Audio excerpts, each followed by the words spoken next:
Broadcasting live from Devil's Kettle, this is The Monstrous Feminine, the podcast where horrible humans talk about horror. My name is Zeba, and I'm joined by my sexy succubi, Mila, Louisa, and Tyia. And this month is our Pride special. We're having a little break and only releasing one episode this month, but it is a very special one. We are revisiting a crowd favorite we discussed in our very first episode of The Monstrous Feminine, the 2009 horror comedy Jennifer's Body, directed by Karyn Kusama. Before we get into the film, go ahead and follow us on Spotify, YouTube, or the Apple Podcast app. Find all of our links on our Instagram at The Monstrous Feminine Podcast. In Jennifer's Body, the alluring and popular high schooler Jennifer takes her nerdy best friend Needy to a gig at an old pub in their small town to see an unknown indie band called Low Shoulder. A fire burns the venue down, but the pair are amongst the few who manage to escape, and a shaken Jennifer agrees to leave with the band despite Needy's protests.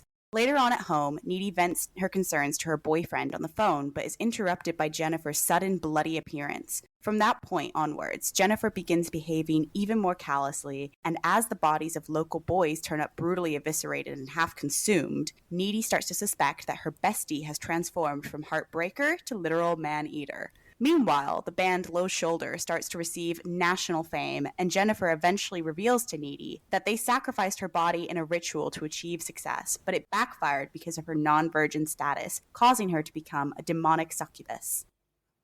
You know what? I think the lead singer wants me. Only because he thinks that you're a virgin. I heard them talking. What?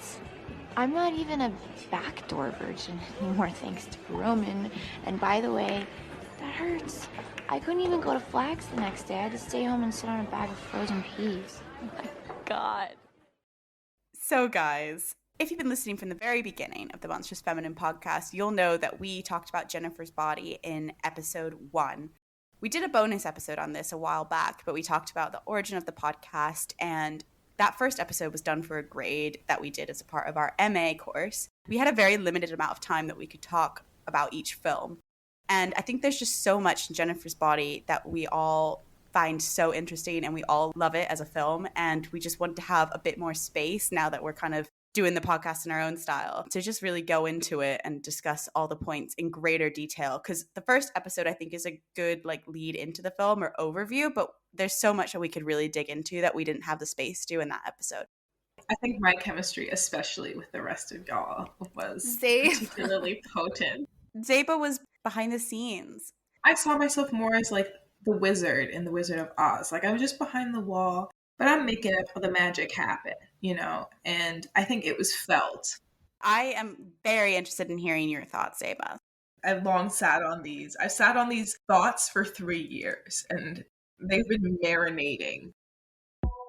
The Monstrous Feminine is on Instagram, so please comment on our post. If you do engage with our content, you might just get a shout out on our next episode as our Witch of the Week.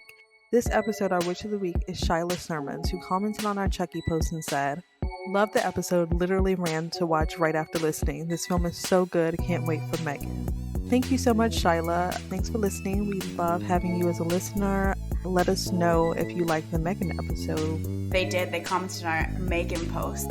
Friendly reminder that we're also on Patreon. For £1 a month, you gain access to our Discord. For £3 a month, you get to hear a cut discussion for our main episodes. And for £5 a month, you get all that plus the opportunity to pick our themes, films, and discussion points.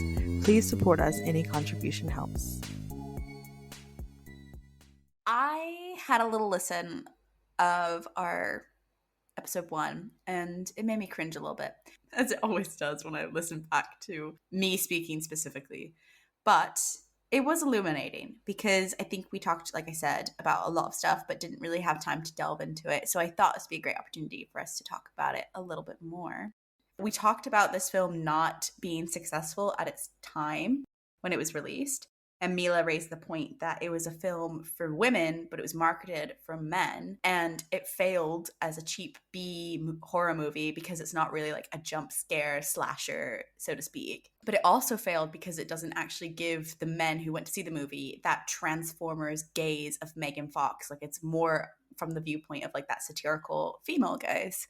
I just thought we could really do more to unpack that in this episode. For example, we didn't talk about some factual stuff. The marketing campaign actually did, and this was a real quote, say Jennifer sexy, she's still your boyfriend. That was the way they were marketing what is actually quite a profound commentary on like misogyny and patriarchy and sexual assault, like all of those themes, and female friendships. All of that is like really packed into this movie, and that's how it's being sold to people. I think that was like wild. Constance Grady talked about this for an article for Vox, and they cited some headlines. So one was, if you're in search for a way to ogle Megan Fox's body, there are a lot better ways to do it than subjecting yourself to this.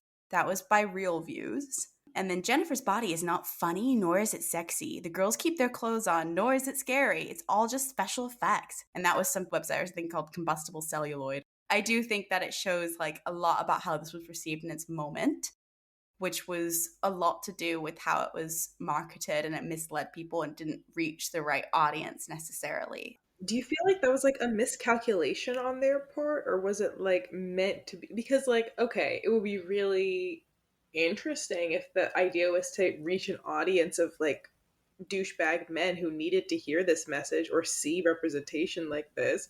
I feel like this and Babylon, I really want a comparison study on severely not getting the right audience, like advertising to people who were never going to see this film to begin with. I feel like Transformers does enough sexualization of Megan Fox that men would probably just go watch Transformers if they just wanted to like stare at how hot she is. This was a film that I think should have very obviously been marketed toward women and maybe the queer community and horror fans, but instead they really went with a weird sort of campaign that almost misses the message of the film. I don't really think this was necessarily like Diablo Cody or anyone involved's decision. It just seemed like it was just like the studio didn't really know who was going to watch the film. Like they didn't know who the audience was going to be.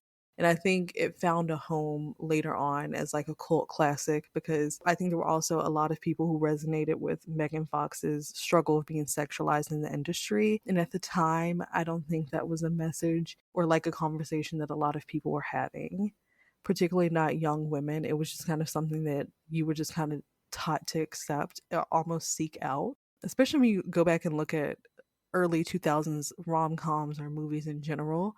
It's very much to like, not like other girls.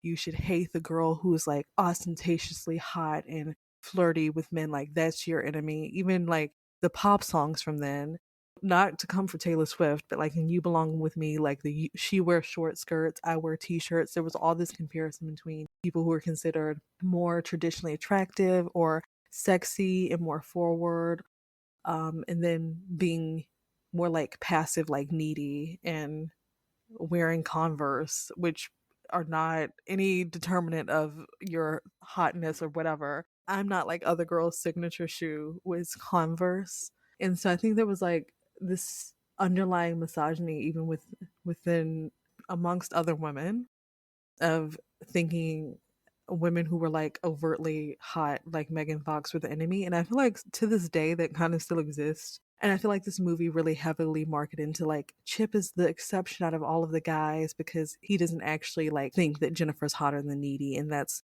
why he was somewhat spared. Yeah, we didn't talk about that in episode 1, and it was something I literally wrote it down in my notes app of like, I want to go point by point about this asshole because we did not have time to lay into him in Ep1, but we need to. Also, I really think the band name Low Shoulder is a terrible band name. But so realistic. Like, I see it, you know? Certain 2000s era of like Warped Tour, I could easily see them being on that. I don't know if I thought this or said this, but this film is used and held up as an example of this. This film is in no way the female gaze. In the same way that like Cabin in the Woods used the male gaze on a technical level as like a voyeuristic camera gaze in order to subvert and satirize it, sure, it operates within that. But in no way is it like breaking ground in order to create like a new way of viewing through the camera.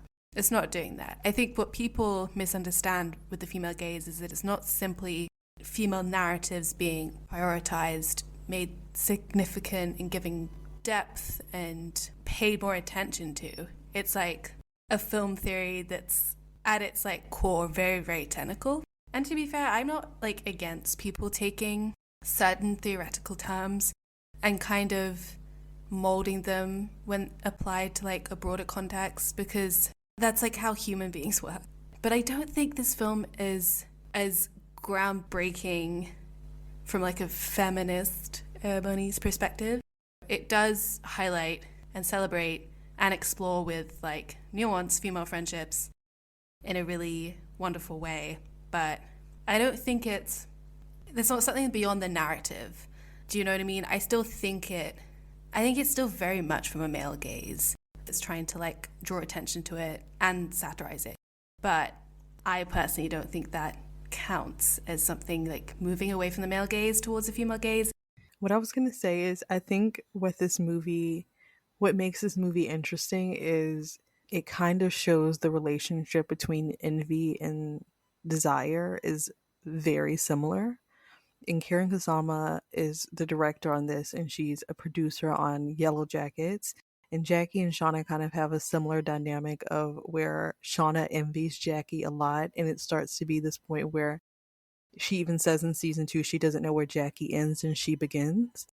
And that sort of envy sort of also has these undertones of sexual desire and the desire to be with and also be Jackie. And it kind of feels almost like when you see the show that Shauna being with Jeff is almost a way to be with Jackie. And similarly, the dynamic between Jennifer and Needy feels very much like they're mutually envious of each other. And when Jennifer goes after Chip at the end, it is basically to lure Needy out, but also feels like a way to be with Needy. She knows that Chip is the only person that Needy has actually had sex with and is very special to her. So going after him feels very similar to like the idea of being with Needy. But I don't think that's something that we see discussed in media often, especially not with like teenage girls. And I think when we see like sports films with guys and we're like, why does this feel so homoerotic? It's like that the envy and like the competitiveness that envy brings out has very sexual and desirability undertones to it, because at the end of the day, you are desiring to be that person or you're desiring something from them. And it just gets very blurred. I feel like this is a movie that very much benefits from the fact that it's very noticeable how similar those two things are, versus I think in other films they use it as kind of a way of like, isn't this hot, like these two sweaty people competing against each other or something. But this film leans into it as a way of like, there's even some scenes where there are sexual or physical moments between them, like when they make out on the bed, and Jennifer hints that they've done stuff like that in the past where you're like, oh, like there is this sort of layer to the relationship where there's so much envy and desire between them that they are physical with each other.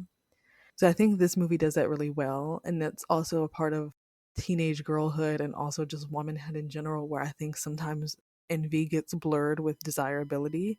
Like, are you envious of the person or do you desire the person? Like, those are two things that are very similar. I don't think everyone who envies a female celebrity is truly jealous of them. I think in a way, maybe they wish they either were with them or they could experience viewing them from the male gaze in a way. And also, since we're viewing the film we know Needy is our narrator at the end, well, and during the film. And I feel like the way that we see Jennifer in the film is how Needy sees her. We see her as like the person everyone wants, and we see her at her vulnerable moments, but we're also seeing the fact that Needy does desire Jennifer. And not just in a way of like, she wants to have this attention, she wants to flirt with a goth guy.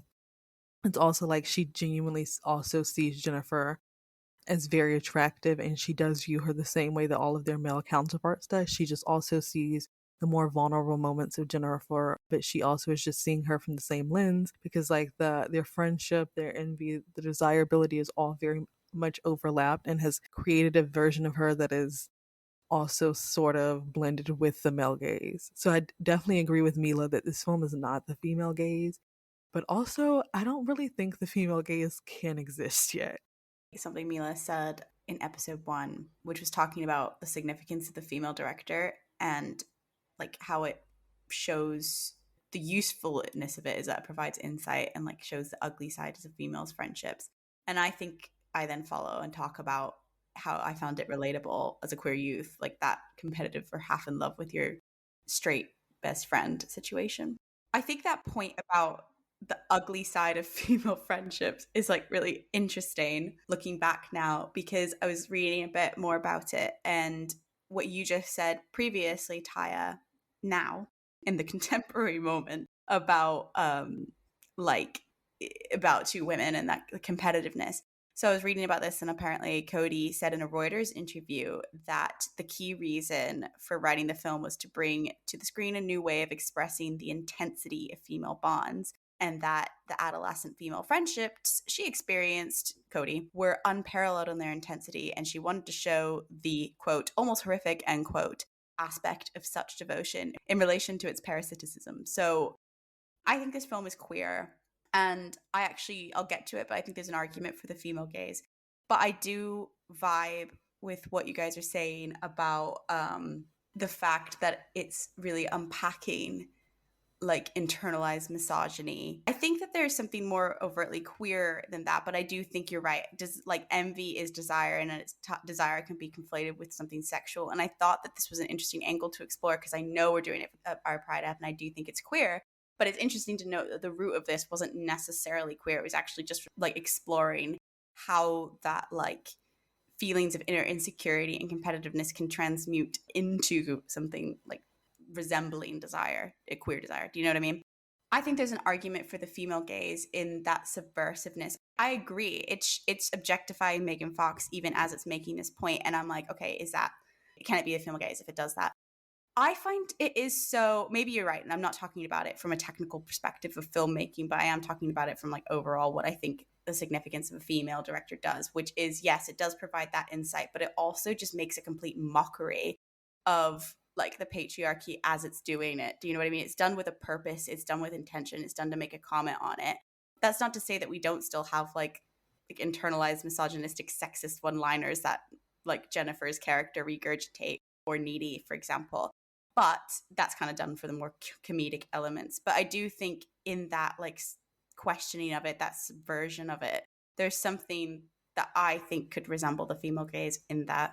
How they interact, especially within the context of female friendships, and then, like you said, Louisa, potentially queer, romantic, and or sexual feelings. I think those get really muddled together. And I think the film does like contextualize as well that a lot of the reasons for female friendships being kind of riddled with that envy, and then therefore this sort of confused desire, it's just because of like how the patriarchy like establishes women's role in society as just their currency and their value being wholly tied to them as sexual beings from, unfortunately, a very, very young age. You touched on like the internalized misogyny that like crops up in this film. I think that we obviously, to various degrees, to some we could never really unravel, internalize a lot of the misogyny we encounter, and therefore project that and treat our female friends in the same way. A lot of that envy comes from seeking validation, but also being frustrated with the roles we're subjected to. Back on the female gaze point, I really respect Laura Mulvey. I think at the time it was absolutely needed, vital as a way to look back on cinema history and think, okay, what is the visual language we've established? And how can we pinpoint the ways it's like a reflection of patriarchy? I think that was really, really important. However, the way it's used today, it's becoming more and more like within the tradition of white feminism, trying to like combat the male gaze by replicating it. I guess when I was saying I can see the female gaze perspective, I meant to say I can see why it would still hold up as a feminist film, even while it's still perpetuating some misogynistic elements. Not so much engaging with the concept as the female gaze, which I agree is nowadays being a bit condensed and flattened and shortened to mean one thing. And I actually would agree with you, Tyia, when you say it does, like, it might not exist yet, because, and also it was something Zeba said a while ago, can't remember what episode, but it was like we all have a male gaze inside of our head. I think that's what's interesting about this film. It's not to say that it avoids any potholes of misogyny. I think it absolutely upholds them in many ways, but it also makes a mockery of them. And that's what I think is subversive and interesting about this film. Because it's like, does this have a queer gaze? I think it does, but it's like there's so many layers to it. Like, it's really hard to break through with queerness. Because I remember being a young queer woman who was attracted to my best friend, but also battling like patriarchal, like internalized misogyny, and then also competing with it. It's like all in this huge web. So I don't think it's not necessarily a queer gaze or something like that, but it's like all of these themes are really difficult to find expression in a film that's so overtly operating within the patriarchy, even with its choice of actor, like on a meta level, it's battling those things, and on like a script level. Do you know what I mean? So it's hard to categorize it outside or neatly as like female gaze, queer gaze, because it's so tangled in what it's trying to deconstruct, even as it does it. But I do think it's feminist and queer. What I was going to say is, I feel like there's nothing wrong with the phrase the female gaze. I don't think it exists yet because I feel like a lot of what people associate as the female gaze is the same way that they say a man was written by a woman. It's just this very false idea of a woman doing something automatically makes it different. This film is like very much from the male gaze. It's just a female director. It's not to say that I feel like anyone's being objectified or anything. I think we're just seeing Needy view Jennifer through the male gaze. Like when people are like, Little Women from Greta Gerwig is Little Women from a female gaze. I'm like, it's the same movie. It's the same movie, y'all. The only thing is like Greta Gerwig's version gave Amy more depth and like more sympathy, and you see that film or TV show. I think people kind of get it mixed up in their head that in itself is a gaze, and I'm like, that's just a perspective. There's just another layer to a show. Like a project can be feminist and not necessarily be from the female gaze, because I think we don't have enough of a framework of what defines the female gaze. I just don't think that it's really been talked about, whereas we have many text and hundreds of years of film that we can say is this is the male gaze. I don't think it needs to be put as like a direct comparison to the male gaze. I feel like it's something entirely different. When I think about this film, and one of the things that make it very much feminist to me is that Needy and Jennifer are able to have like the desirability and envy between them is still hot. It's sexy because there's not a power dynamic at play. And I think that's part of the reason why some of the best enemies to lovers stories that we know are all queer stories. It doesn't feel like someone's being explicitly manipulated into a relationship when they're on an equal playing ground. Is entirely different than when it's enemies to lovers and it's a heterosexual man and a girl who he's very mean to. Like that just feels so weird. But you know when it's like when it's two girls who are mean to each other or it's two guys, like it's entirely different and it feels different, and like you can feel the sexual tension between it, and it's like, oh, like this is entirely different. And that's why the dynamics between Jennifer and Needy is interesting, because it's not like Jennifer, even though she's popular and she has all these people who want her, is necessarily in a position of power over Needy. Like they're very much equals, and Jennifer never says or does anything too Needy to make her feel like she's less than her, besides the nickname Needy. But that's more of like a behavior that she exhibits than something explicitly saying like, I think you're ugly and you're beneath me. It very much feels like they see each other as wanting something that the other has, but in a way of not seeing necessarily the other person is better than them, just something that they want. And that's something that would have made this as a situation of like, even if Jennifer literally had a nerdy guy best friend, that would immediately make this so much more uncomfortable. And I do think youth relationships and friendships are very intense, even when they are like a guy and a girl. Like the friendships that I had with my guy friends when I was younger were far more intense than the ones that I have now, just because I don't have the same sort of like conversations with my guy friends that I would have when I was like 13 or something. I just have certain things that I talk about like with my female friends or like with my queer friends that I would just not have with like a straight guy that I'm friends with. But I think when you're younger, those boundaries exist less. Like there's girl talk or whatever, quote unquote, but I think those boundaries exist less and create a lot more, like you have crushes on your friends a lot more often when you're growing up. But if this would have been a situation where Needy was Chip and Jennifer was still Jennifer, this would have felt really icky. But even if you switch it to Needy and Jennifer being two different, like two guys, that still is there. Like there's something about the equality between them that makes the connection attractive. And when you flip it the other way, you get like 50 Shades of Grey. Connecting what you and Louisa were talking about, I guess like the queer gaze to me is also infiltrated by the male gaze for all types of queerness, right? Like I think this is more a movie about desirability and jealousy than it is about like what is feminist or what is like where teenage girlhood is wrapped up in all of this, because like Needy has learned what is attractive also by what all of society tells you is attractive, which is through the male gaze, right? Like she's attracted to Megan Fox in the same way all the other characters are attracted to her. All the teenage boys are attracted to her. She's dressing in a way that is like meant to like indicate to you visually, I am hot, I am sexy, I am attractive. And so her friend who spends a lot of time with her develops an attraction for her. I think that is clear. And I think that is clear in like all types of desirability, queer, straight, or otherwise. Like everybody's attracted to like this type of hot chick. Everybody's attracted to this type of like hot, sexy guy. The era will dictate what that hot, sexy person looks like, but it's all generally the same. Even through the what people would call like a gold star queer lens, there's certain types of non-binary people who are considered attractive. Certain types of lipstick lesbians are considered attractive. Certain types of studs or mask folks who are considered attractive.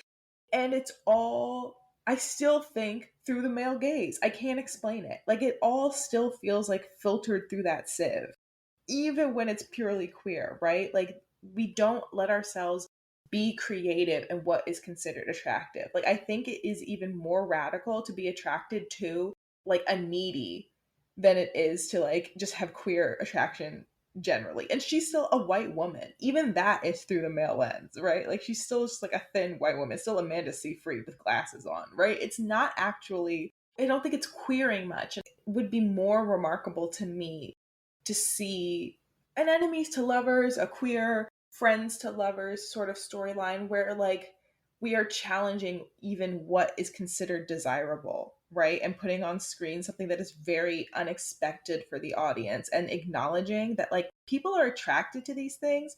It's just like maybe never acted upon, right? Like the fact that they are even allowed to express their attraction to each other, I feel is still predetermined by the fact that they are both like conventionally attractive white women, right? Like that it's still hot to see on screen is determined by them holding those identities, right? That we even get like a slow makeout scene with them on the bed in a mainstream movie is still the male gaze, right? It's still determined by like what is pleasant for like mainstream audiences to consume. And I don't know. I would this is 2009.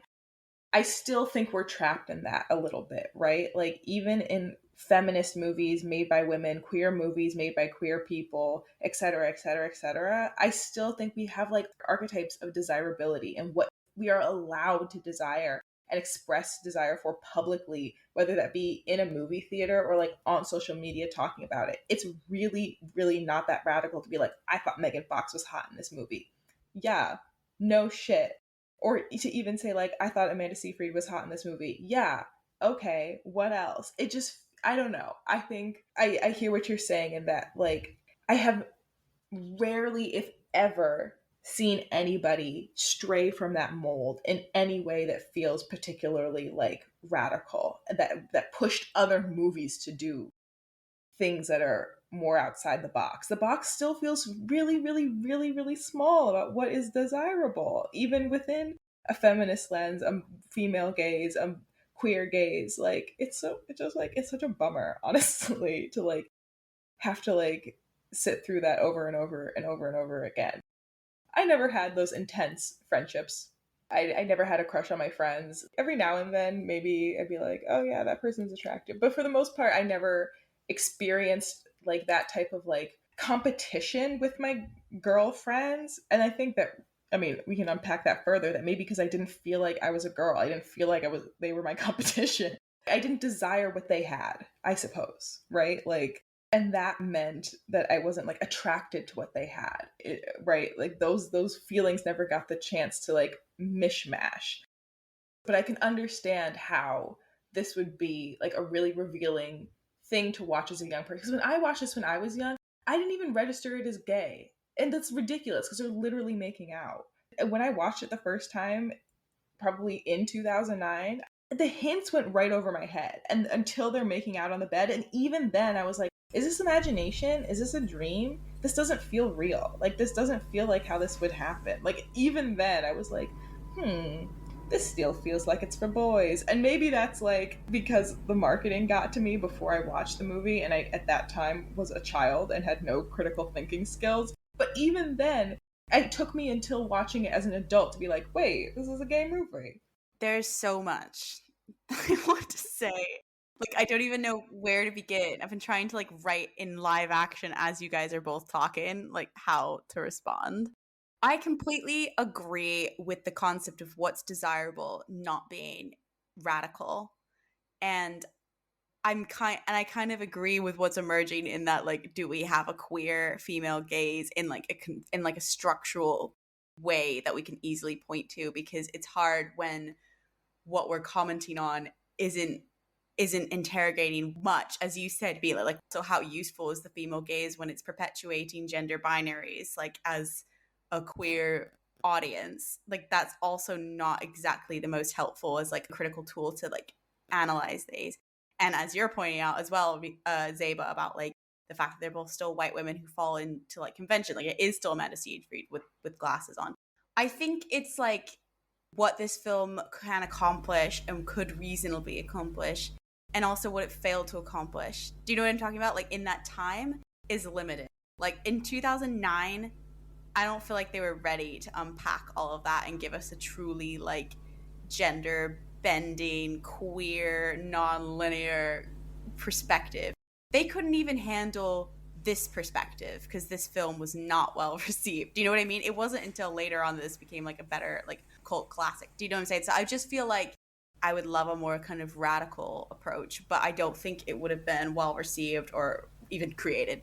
I think there was another point you said, Tyia, about like how I think it is the female gaze, if we're looking at the female gaze as like providing insight into women's experiences. Yes, Tick, it definitely does that. Needy is able to see through Jennifer's performance of sexuality in order to see her vulnerability. And I think one of those heartbreaking points of this film is when she's like looking into the van and knows what's about to happen. And it's all like, you know, I think Needy's the only one who can see the humanity beneath like the sexual like creation that Jennifer is enacting because of her own insecurity and internalized misogyny. Do you know what I'm saying? So I think like that is radical and was radical for the time, and they couldn't even handle it then as a mainstream, let alone like even deeper conversations that we would want to be having. If it's not a queer gaze, I do think there are some elements of the queer experience, at least I found relatable. I do think maybe it has a lot of added meaning based on what it has meant for the community to embrace it as a cult classic over time. I think we've had a lot more conversations about the experience specifically of being a teenage girl and how objectified you are. Like at that point, I remember when I was like 13 and I had seen like Mean Girls and all these films, and I could not wait to wear tank tops and mini skirts. Like that was like what I thought high school was about. I was like, it's about wearing tank tops and jean mini skirts. And I wore a tank top and a mini skirt literally like one time to Walmart over the summer. And there were so many adult men staring at me that I immediately was like, you know, I think I'd rather wear a jacket every day. I feel like that's when you start having your first experience of realizing what the male gaze is, because you're not quite used to your own body and it's still changing in so many ways that it's kind of hard to feel comfortable with it. And in this film, I feel like Jennifer's transitions between when she's 8 and when she's not 8, and just even the way that she dresses when she's eaten something versus when she hasn't, kind of is the same way that you kind of feel when you're going through puberty. Your body is changing so much. One day you wake up looking on top of the world. I still do this. Like when I'm ovulating, I look fantastic. And then when like on my period, I look terrible. Ovulating need rough sex. when he calls her fertile myrtle. I love that. 10 out of 10. I think Diablo Cody does comedy and teenage dialogue in like the best way. So much better than Sam Levinson. Wow, any excuse to drag that man and you'll take it. Back to what I was saying, there's just this very relatable experience to how she changes the way she dresses and the way she acts when she's eaten versus when she hasn't eaten, or even like the way that she is when she first gets to the van and she realizes something is wrong. Like there is sort of, I mean, sometimes even an empowering feeling when you're flirting with someone who is older than you when you're a teenage girl. I'm gonna be honest. I remember when I first got to college and I was 18, and like I would have conversations with guys who were older than me, whether it be like they were a senior in college or like they were a grad student or something, and I was so flattered by the attention until I realized where it was going, and then suddenly like I was a child again and afraid. And I think the way that Jennifer is in this movie is quite relatable. Like, yes, we have this connotation, or she actually says that she isn't a virgin and she's slept with all these guys or whatever, but she's still very afraid of getting into a van with a bunch of grown men like any teenage girl would. And she still is uncomfortable with her body at parts, and she's not quite doesn't quite know what to do with the amount of objectification that she has received from her peers, and even to some extent Needy. Like, I don't think she realizes the extent that Needy views her almost as like an opponent, but also as someone who she desires sex from. Like that, I don't think even Jennifer has come to terms with that. So I think when I watched this when I was older, I realized that Jennifer is the villain in a way when she is killing people, but she's also the victim of the story. Because all of these people were in a way just wanting something from her. And I think I mentioned it in the first version that we did of this, how men will sacrifice women or women's innocence for their own success. And Jennifer very much feels like a mirror of what Megan Fox went through in this industry. She's someone who has always been viewed as attractive, even when she was in like Confessions of a Teenage Drama Queen. She was kind of typecasted as being the hot girl in the film, who was like, maybe she's a mean girl, she's got an attitude, she's sassy, she's hot. And that was who she was assigned in Hollywood. And she ended up in all these roles where she was very much objectified, the wind blowing her hair, like a tank top that shows her cleavage. And in this film, Jennifer is kind of going through the same thing, but she's also, like Megan is, both using her attractiveness for her own benefit, but also afraid of what it gets her in the world, and not always comfortable in the positions that she ends up with and in because of how she looks and how people perceive her. And that's something that I think you're just not able to grapple with when you're that young. So I think this film does a great job at showing the complications of growing up as a young woman, learning about your sexuality, being confused on how you use your sexuality to navigate the world, how to use it for your own benefit. Because in a way, you can't in the patriarchy. Like, you're always in this position where the person who is in control, even when you think it's you, is really just some dude. So like, even in this position where Jennifer thinks initially, when she like thinks she's duping the man by pretending to be a virgin, and she thinks she's in the position of power, like, the lead singer is going to be so impressed, da da da. And then she realizes something's wrong, and they end up sacrificing her, but it backfires. And when they realize she's not dying, they don't stop. They keep stabbing her. And then even so much as like with her own friend, when she's expecting more sympathy from Needy, yes, she's going after these guys, but I mean, for the most part, were any of them that great? Not, I'm not saying they needed to die, but like, were they really that great of people? Maybe the goth dude, but also like, we get the idea that Needy had some sort of a crush on him, even though she did have a boyfriend, and that they had been like fostering some sort of bond. But the second Jennifer looked at him, Needy did not exist to him anymore.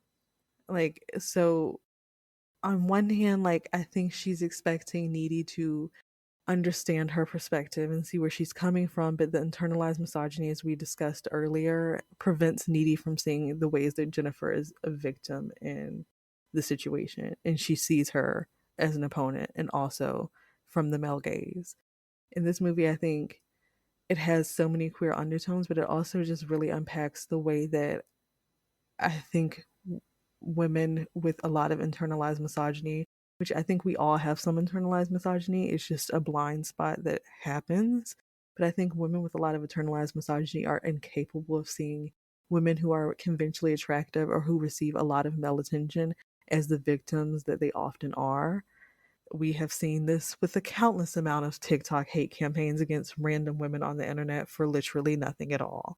Or how quickly people will get on a male celebrity side because they liked him in one movie or think he's cute. And they're like, there's no way this cute man could be a danger to me. Like, there's very much something at play here that I think is quite interesting, because I think even now, you still have a lot of people who don't understand how fucked up Megan Fox's career is. Like, the way that she was blacklisted for speaking out about being sexualized, and how much this movie is kind of a satire on that. And also the way that her career was completely derailed by a bunch of men because she didn't want to be with them.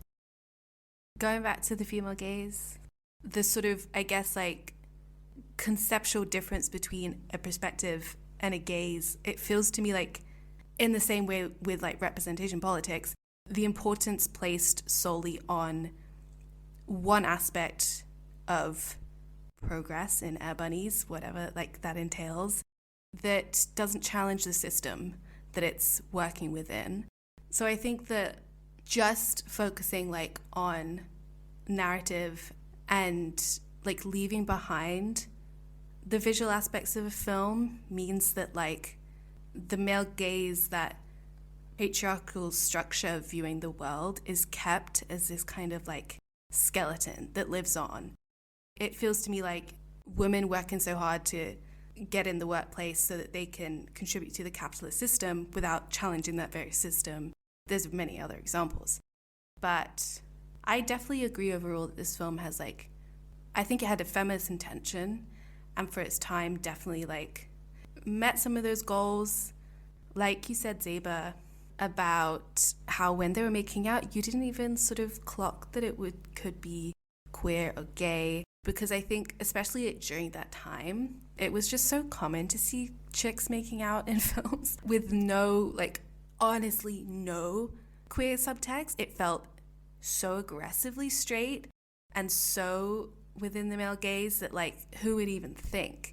And I think that does inform a lot of the way girls feel about themselves, about desire, about how they express sexual desire towards another person. I think it's the reason a lot of bi women don't really realize they're bi, because I think that male gaze directed towards other women, the objectification that's sort of built into pretty much like every media form, and obviously this is taught, but it feels natural. I think it feels indistinguishable from sexual attraction. So you're like, I have sexual feelings for that woman, but so does everyone. And in everything I watch and everything I consume, just so does everything. It's difficult to like maybe come to terms with how much of like who you are and what you feel towards people might be like influenced by a very misogynistic culture and homophobic culture. But I also think like not to worry too much. I know that's really easy to say, but I think making it this sort of like academic or philosophical exercise of like trying to nitpick and intellectualize everything you feel towards other human beings is probably not going to help you. Trying to fit everything we experience into little boxes can be very, very stressful. In so many ways, maybe this film was even more confusing to watch than enlightening as a young person. I think, like Ty said, like watching it when you're older is really different. I just wanted to talk about a bit about intention. I don't know Diablo Cody's sexuality. I do know in an After Ellen interview, she said this, and I quote, "Obviously, we knew people were going to totally sensationalize it, the kiss scene. They're beautiful girls. The scene is hot. I'm not afraid to say that. There is sexual energy between the girls, which is kind of authentic, because I know when I was a teenage girl, the friendships that I had with the other girls were almost romantic. They were so intense. I wanted to sleep at my friend's house every night. I wanted to wear her clothes. We would talk on the phone until our ears ached. I wanted to capture that heightened feeling you get as an adolescent that you don't really feel as a grown-up. You like your friends when you're a grown-up, but you don't need to sleep in the same bed with them and talk to them on the phone until 5 a.m. every night.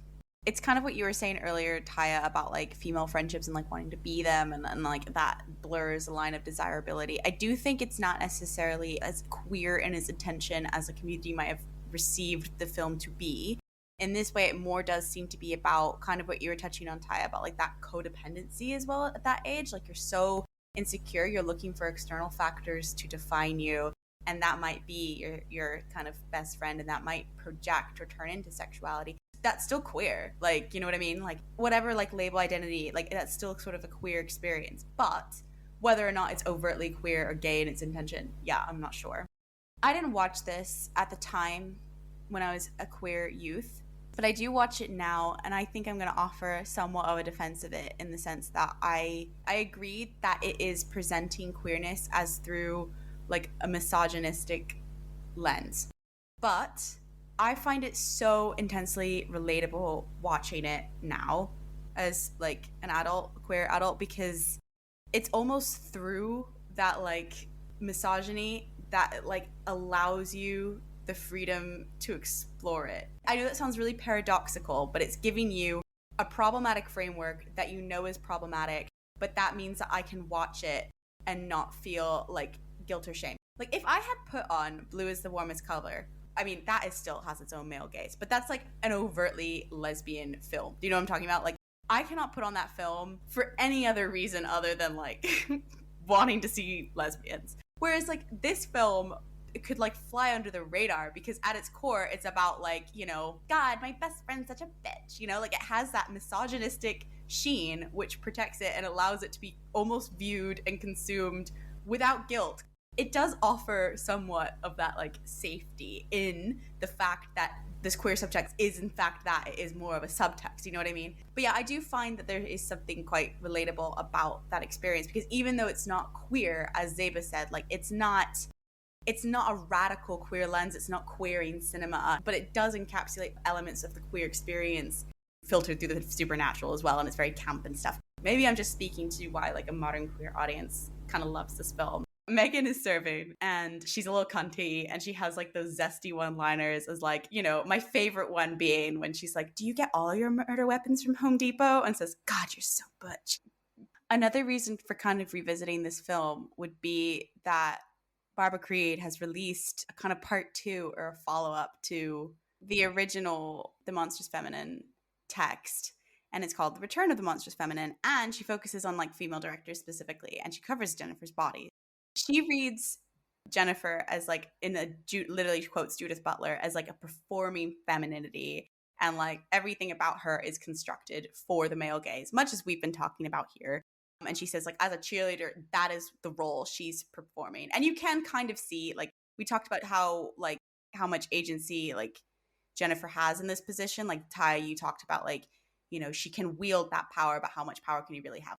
Like, as in, she does have agency in the sense that she's like, I'm gonna get free drinks by playing Hello Titty with the bartender. That's how she's like tried to get power in a patriarchal world where they're all sexualizing her.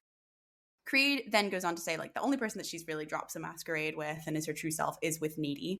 And this is a direct quote. She says, what Jennifer's body does is establish Jennifer as a sexy, provocative, and stereotypical cheerleader, and then sets out to deconstruct that image. She is the body par excellence who, when she metamorphosizes, literally becomes what is buried beneath that sexist image, the male nightmare of the seductive, but abject man-eating female monster who is also a stereotype, but this one has a fatal bite.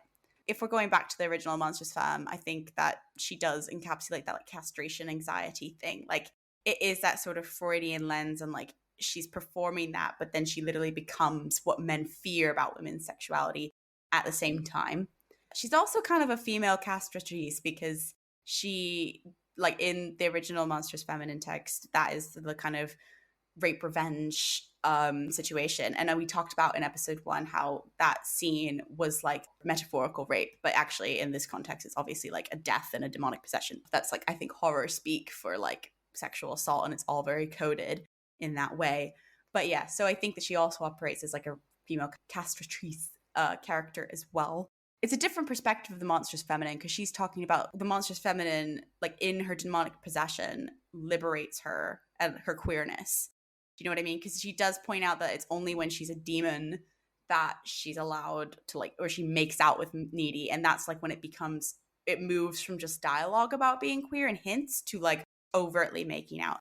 Creed goes on to talk about how, like when she's that sort of possessed character, she's no longer necessarily performing, like she's no longer doing it for male validation. She's now taking ownership of the body that was taken from her.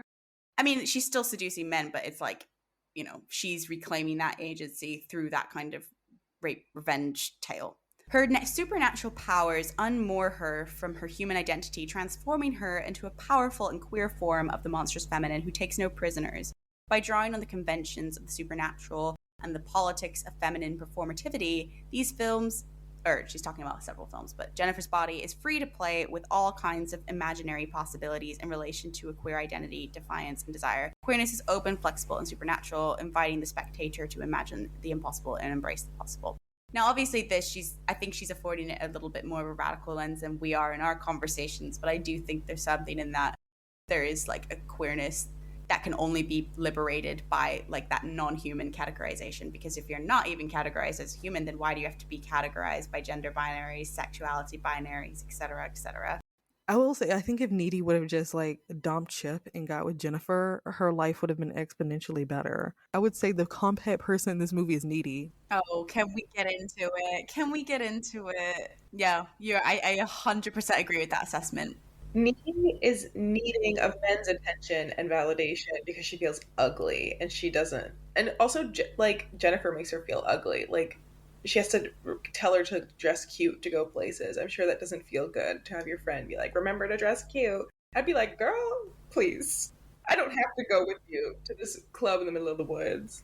But Needy to me is the character that reads as competent, and I never really see people actually say that. Like, I always see people say Jennifer feels competent, and I guess because she's killing men, but I'm like, Needy and her losing her virginity to Chip, it did not seem like she was having a good time. And when she starts realizing that Jennifer's killing the guy, I felt like it was more so because she started imagining Jennifer, and then felt that connection. Like, the connection is through like the sexual desire.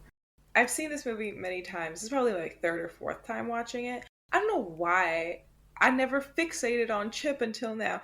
So the scene that gets me, obviously, is when she's getting ready to go to the club in the woods, and he's like, oh, she's like wearing like a crop top or something. He's like, oh, I can see your whole uterus or some shit like that. And he's like, I don't want other guys thinking that. I don't even know what the comment was. It was basically just like him being controlling and telling her what he would rather she not wear, and then Needy being like, but Jennifer likes when I dress this way, which is a whole other thing that we can unpack. But like, I was talking to my friend watching it, I was like, what the hell? Like, I would never let a man say that to me, teenager or otherwise. I cannot fathom somebody that I'm in a relationship with feeling comfortable enough to like make an asshole comment like that. And my friend was like, no, I think a lot of girls would put up with that. I think that like that's very typical, and like people don't talk about that when they're like talking about their relationships to their friends. Like, it's embarrassing to say that like, oh, my boyfriend doesn't like the way that I dress, or like is controlling, or like says mean things, or like is a bully, or like whatever. And I think that is the like true epitome of suffering under heteronormativity, is that like she puts up with so much shit just to feel wanted.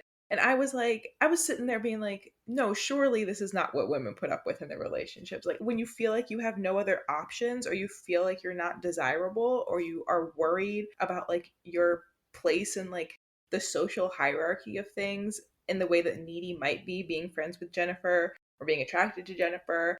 And, you know, once she gets to jail and she's like got the demon inside her and she doesn't give a fuck anymore, she's released all her inhibitions. I don't think she's thinking about men even a little bit. I mean, she's in a women's prison, so that's its own thing. Like, there's something so freeing about when Needy has the demon spirit within her and has demon powers within her. that is completely different from the freedom that Jennifer is experiencing. And I think Chip has a lot to do with that. Like, he's such a shit for brains, and he's so horrible to her, and he's so rude to her. And at no point does she question being with him. She loves him till the end, till he dies. She's like, oh, Chip, I'm so sad that you've been penetrated by her big, big dick, which I think we did perhaps discuss in the first one. It's super, that scene is what it is. It's very mon femme of her to like literally peg Needy's boyfriend. I think it's hilar and representative of a lot.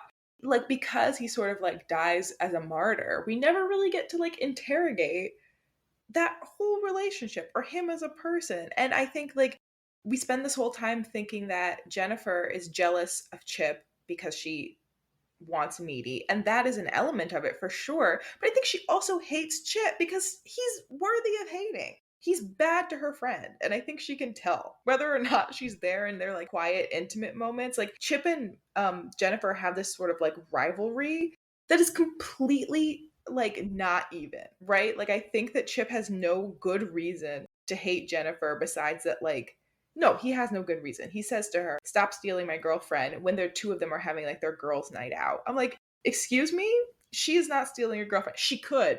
You don't know what kind of stealing of your girlfriend she could do if she put her mind to it." And maybe he suspects that, and there's like some sort of subconscious jealousy about like him suspecting that she might have feelings for Needy or be attracted to Needy. But I think he's that's giving him too much credit. I think he's oblivious and an idiot and a misogynist, and like it makes for Needy's transformation to be like that much more satisfying in the end. It sucks that she even has to mourn him. Like, I was totally like, Jennifer wasn't just fuck Chip because she was jealous. It was beyond jealousy. He sucks. Honestly, preach. I watched this and just thought, this is the most insufferable. I was triggered, basically. I was like, this is like every terrible man I've had to encounter in my life. I don't think the film was like radical in that it was trying to necessarily show this. If anything, like you said, Chip dies a martyr. But I do think as a byproduct of what this film does, it does really show an accurate depiction of toxic masculinity, even in its more subtle forms, even in your boyfriend. Like, I'm not talking about the high school jock who we all know is a misogynist in every coming of age movie ever. I'm talking about it as it presents in your own boyfriend. And I think this film shows that so well, even if it's not trying to take that particular point down. Maybe it was. I would love to have a conversation again with Tyia Cody and talk about intent with this as well. Because everything about him, like, first of all, he's interested in sex, like, from the get-go. In the very, like, start of the movie, he's, like, you see a scene of him undoing his belt buckle when they're making out. Not trying to say, like, obviously that is how you initiate contact. But it felt very much like he wants sex. He makes a comment about like buying condoms ahead of time, and he's like, not that I thought that, like, not to presume anything. And she's like, oh yeah, of course. He bought condoms again, and he like, it's like all throughout the movie there's like ways that he's like not even so subtly pressuring her into sex. Again, like you said, the comment about stop kidnapping my GF when they're just hanging out, like he's so insecure. He's also insecure when she has another guy friend. He gets like jealous. He makes snide comments about it throughout the film. It's like such small dick energy. Like, come on. Why are you so threatened by literally everyone that ever talks to your girlfriend? He insists that Needy and Jennifer, he says, you have nothing in common. They're friends. Like, and then Needy even says something like, yeah, we have loads in common. And then like, it's like, I don't really think see how you could like see those two friends and be like, they have nothing in common. They clearly share like, first of all, they like each other. They're in love. But that was so belittling of like their bond for him to say that. Like, he just sees Jennifer as like this like vapid toxic bitch because he's viewing her through a misogynistic lens. Like, he has no ability to see the depth of women at all. When they're having sex and she like starts crying because she's having and screaming because she's having visions of Jennifer killing somebody, he does stop and he says, oh, am I hurting you? And that's sympathetic. But then right after he smiles and says, am I too big? I know, that shit fucking sent me to oblivion. That's great writing. You can't deny it. I would love to be able to say that to somebody, honestly. Needy calls him crying, tells him about the fire, and tells him that she thinks Jennifer might be like, have been like assaulted but raped. And he literally says, who cares about Jennifer? People just burn to death. As if like her being worried that her best friend was being assaulted wouldn't be a priority in her mind as well as the fire. It was so unsympathetic. And it's just because he felt threatened and was just a terrible person and incapable of seeing Jennifer's humanity. And I was like, this is terrible. And then to top it all off, he gets with Jennifer after they break up. After all that, it's like you're just looking to have sex. He would have fucked whoever he thought he could get. Whoever was the hottest girl that he believed that he could reasonably convince to have sex with him, he was going to do it. And he thought it was needy, but when it was proven to not be needy, he's like, whatever, duh. Forget needy. But I agree about your point about Needy's transformation. And in fact, Barbara Creed talks about Needy's transformation into her own version of the Monstrous Femme, Queer Monstrous Femme, as well, and says that she kind of exists because she can now even escape prison, that she's in a permanent state of revolt against the system. From her, like, appropriation of the Monstrous Feminine is feels a bit more radical in that way. And in fact, I think we talk about it in Ep 1, Jennifer being punished for her sexuality. And I was like, yes, I think Jennifer is because she dies, but Needy isn't because she survives and she just has power and is able to, like, you know, kill people without the need of craving blood and whatever. Because it doesn't actually say that Needy needs to eat people. I think she just has the powers and none of the drawbacks. So she's kind of the queer, liberated mod femme. Everybody, if you pledge tier 3 on our Patreon, you can become a May Queen and you can send us your film thoughts and we'll discuss them. We'll pick a few and discuss them. So here's one we had from Spicy Grapes, who said, loved this movie. I hadn't watched it in a few years, and revisiting it made me love Diablo Cody's writing, especially the writing the female experience. Maybe a stretch, but I found myself intrigued with how Needy and Jennifer could be seen as doppelgangers of the self. I found myself thinking of myself as a teenager and how I navigated understanding myself. I enjoyed nerdy stuff, but I also loved makeup, etc. Along the line of the conflict of the self, I also thought that Needy and Jennifer represented how people react differently to trauma. That some of us may visibly show distress, whilst others may hide it and appear to others as horrible, but realistically, they are just processing their trauma. I really like the doppelgangers point. I think when we did our doppelgangers theme, we must have, especially in Black Swan, touched on how doppelgangers are often used in a queer way to kind of like represent unexpressed sexual desire that's often like taboos you might feel ashamed to express. And I feel like doppelgangers are a great way to like explore that. And it kind of ties into the psychic connection they share. It seems to represent this sort of like shared and very intense intimacy. I haven't really thought about the trauma point. I think it's something quite easy to brush over as a film that is very fun and campy. Horrible shit happens, like really horrible, like filtered through this very like stereotypical mean girl and her sort of nerdy sidekick. It seemed to align with their characters, but maybe you're really onto something with it being like just another way that it's like a more sympathetic and compassionate characterization of women, but also like young girls going through something really terrible. Jennifer just really brushes everything off with all those like one-liners, you know, and everybody around them in the school, in the community who's dealing with like the aftermath of the fire to be like, what the fuck is wrong with you people? You're kind of like treating this, I don't know, like a bunch of their classmates died and a lot of it is like being treated really flippantly. And I think Jennifer, most of all, is even making comments in class, I think, where she's like, oh, so-and-so died, haha. Like I don't know, like we're meant to believe that this is like the demon speaking through her. And that's why she's like unable to like process the events that have happened or like empathize with anything that's going on or even like deal with her own experiences. And then Needy, once she has, I'll call it, it's like she has the demon in her, she isn't like flippant or funny or like dismissive, but she does have that like no more fucks to give kind of attitude. And that's when she turns on her, you know, rape revenge fantasy type of like thing that happens in the credits, right? Like she has different motivation. I mean, it continues the story obviously, but like her and Jennifer end up in the exact same position, killing men because of the hatred they have for men because of the things that they've experienced. And like Needy's doing it on Jennifer's behalf or like to avenge her death or what they did to her. But it's kind of like the exact same thing, that like both of them reach this point of no return where they're like, I'm just going to take care of business and fuck feelings, and they've never served me, which is like very like maybe girl bossy and good for you, and that maybe it falls into that camp, but I think it's fun.